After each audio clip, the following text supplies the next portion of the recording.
Hello everyone, আসসালামু আলাইকুম। আজকে আমি আলু আর ময়দা দিয়ে একটা মজাদার রেসিপি বানাবো। চলুন দেরি না করে চলে যাই মূল ভিডিওতে। প্রথমে আমি কয়েকটা আলু চাকু দিয়ে কেটে নিচ্ছি। কেটে নেওয়া আলুগুলো পাতিলে রেখে পানি দিয়ে সিদ্ধ করে নিব। আলুগুলো চুলার উপর সিদ্ধ চড়িয়ে দিয়ে এদিকে আমি ময়দার ডোটা বানিয়ে নিব। দিয়ে দিলাম আধা কাপের মতো ময়দা, সামান্য লবণ, দিয়ে দিব 1 টেবিল চামচ তেল আর একটু পানি দিয়ে ময়দার একটা সফট ডো বানিয়ে নিব।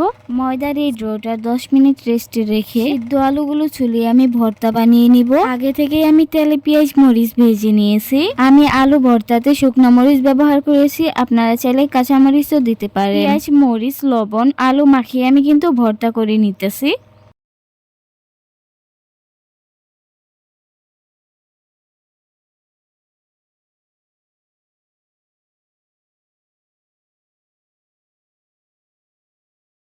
আলু ভর্তাটা ভালোভাবে মাখিয়ে প্লেটে রেখে রুটির ভিড়াতে বড় আর পাতলা করে একটা রুটি বানিয়ে নিব। একইভাবে আরো একটা রুটি আমি বেলে নিয়েছি। হাতে একটু তেল মাখিয়ে রুটিতে দিয়ে দিব। এবার রেখে দেওয়া আলু ভর্তা আমি রুটির উপরে ছড়িয়ে দিব। ছড়িয়ে দেওয়া আলুর উপর আমি বাকি আরেকটা রুটি উপরে দিয়ে দিলাম। এবার একটা ডিজাইন চাকু দিয়ে আমি চারদিক সমান করে নিচ্ছি।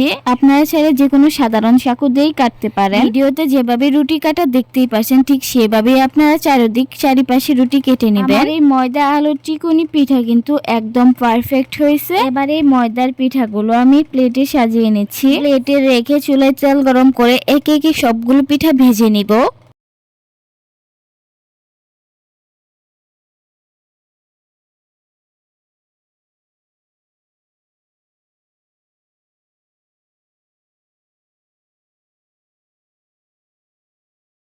আমি এই পিঠাগুলো হালকা ব্রাউন করে ভেজে নিয়েছি। ময়দা আর আলুর এই পিঠাটা খেতে কিন্তু অনেক টেস্টি হয়েছিল। মুচমুচে এই পিঠাটা বিকালের নাস্তায় অথবা মেহমান আসলে বানালে সবাই কিন্তু অনেক খুশি হবে। তাই দেরি না করে ঝটপট এই পিঠাটা বানিয়ে নিন খুব অল্প সময়ে। পিঠাটা বানিয়ে বাসার ছোট বড় সবাইকে খুশি করে দিন। সবাই ভালো থাকবেন, সুস্থ থাকবেন আর পরবর্তী ভিডিওর জন্য অপেক্ষা করবেন। আল্লাহ হাফেজ।